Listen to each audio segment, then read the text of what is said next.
أعوذ بالله من الشيطان الرجيم. من اهتدى فإنما يهتدي لنفسه ومن ضل فإنما يضل عليها ولا تزر وازرة وزر أخرى وما كنا معذبين حتى نبعث رسولا.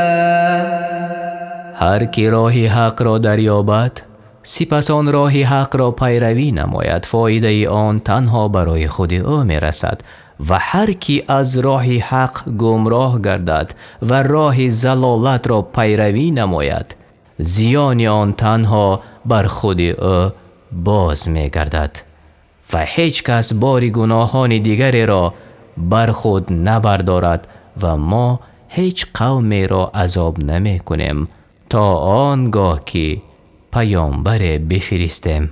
وَإِذَا أَرَدْنَا أَن نُّهْلِكَ قَرْيَةً أَمَرْنَا مُتْرَ فِيهَا فَفَسَقُوا فِيهَا فَحَقَّ عَلَيْهَا الْقَوْلُ فَدَمَّرْنَاهَا تَدْمِيرًا.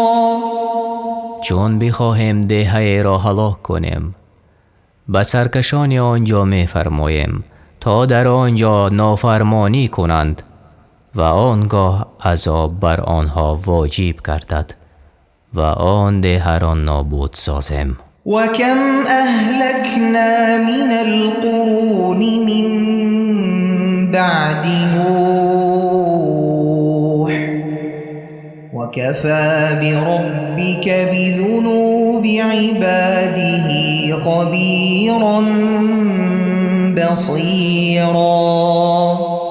بعد از نوح چه بسیار مردمی را که ایمان نآوردند هلاک کردیم و بسنده است که پروردگاری تو از گناهان بندگانش آگاه و به آنها بیناست.